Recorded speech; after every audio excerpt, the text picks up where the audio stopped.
Hai, tahu nggak sih kalau masa pandemi gini, 8 dari 10 pelaku bisnis di Indonesia menjalankan bisnisnya secara online. Bahkan sudah ada 12 juta bisnis yang go digital di Indonesia. Nah, apa sih bisnis online itu dan apa aja kelebihan dan kekurangannya? Yuk kita bahas. Sama seperti namanya, bisnis online adalah bisnis yang dijalankan melalui jaringan internet. Maksudnya adalah aktivitas bisnis seperti jual beli, pelayanan kepada konsumen, promosi, dan sebagainya dilakukan secara online. Contoh dari bisnis online itu sendiri yaitu seperti Tokopedia, Gojek, Shopee, Ruang Guru, Netflix, dan lain-lain. Banyak sekali ide bisnis online untuk pemula yang saat ini diminati karena memang jenis bisnis ini diakui punya banyak kelebihan. Nah, berikut adalah beberapa kelebihan dari bisnis online. Yang pertama yaitu mudah untuk dimulai. Jenis bisnis yang satu ini tergolong mudah untuk dimulai karena memang cenderung praktis. Bisnis ini bisa dimulai kapan saja asalkan kamu sudah punya ide bisnisnya dan sudah ada produk yang akan dijual. Bahkan kamu juga bisa menjadi reseller atau dropshipper terlebih dahulu tanpa harus melakukan stok produk. Yang kedua, jangkauan pasar luas. Bisnis online menjanjikan karena jangkauan pasarnya tergolong luas. Jika dibandingkan dengan bisnis konvensional, maka jenis bisnis ini memiliki jangkauan yang lebih luas karena tidak terbatas tempat. Kamu bisa menjual produk kemana saja dan mendapatkan pelanggan dari tempat jauh sekalipun. Yang ketiga, modal terjangkau. Metode bisnis secara online ini juga membutuhkan modal yang terjangkau, apalagi untuk jenis bisnis online rumahan yang masih berskala kecil.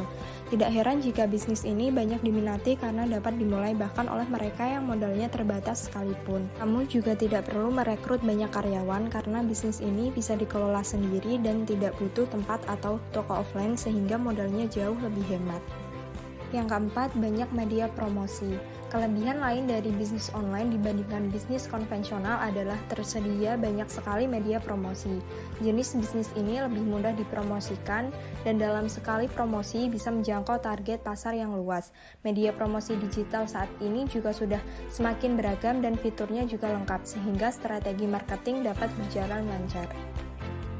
Tidak hanya kelebihan, bisnis online juga memiliki kekurangan loh. Nah, berikut beberapa kekurangan bisnis online. Yang pertama, kurangnya rasa percaya dan yakin. Terkadang ada beberapa dari masyarakat yang kurang percaya terkait dengan toko online dibandingkan toko fisik.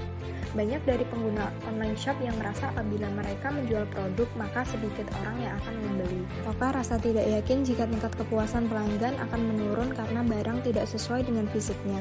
Dan masih ada banyak ketakutan yang jika tidak diatasi justru akan membuat bisnis online yang kita jalankan mandek atau mati. Yang kedua, kurang dorongan untuk membeli produk. Situs online menjadi lebih baik jika memposisikan setiap item terkait untuk tujuan menggoda orang agar membeli. Dengan penawaran khusus yang bisa diberikan menjadi salah satu daya tarik untuk mendapatkan pembeli.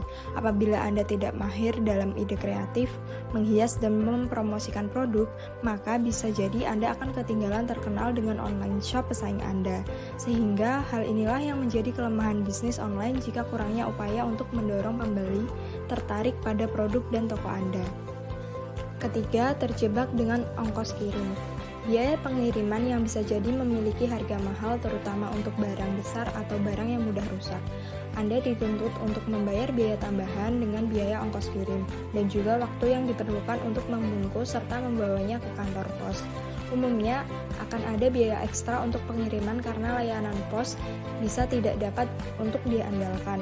Atau bisa juga pelanggan Anda menolak menerima barang karena rusak atau tidak sesuai dan tanpa adanya bukti terima barang sehingga pelanggan meminta untuk mengklaim uangnya kembali. Perlunya strategi untuk menghindari adanya biaya tambahan jika biaya tersebut nantinya yang akan dibebankan kepada Anda atau pelanggan. Yang keempat, persaingan yang cukup tinggi. Salah satu resiko yang sering dihadapi pebisnis online yaitu adanya persaingan yang jumlahnya ratusan bahkan ribuan.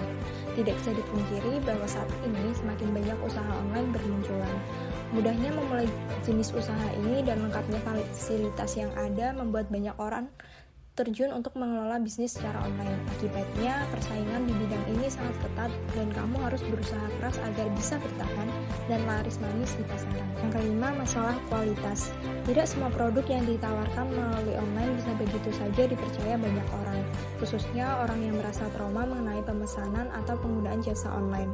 Contohnya, apabila produk yang ditawarkan melalui online, terkadang hasil yang dipajang dengan produk asli yang diterima pelanggan ada perbedaan, entah itu bahan, jenis produk, dan sebagainya. Yang keenam, kurangnya memiliki strategi SEO atau Search Engine Optimization yang tepat. Masalah yang paling sering terjadi dengan toko online baru adalah dengan tidak dilakukannya sebuah pengaturan SEO yang benar.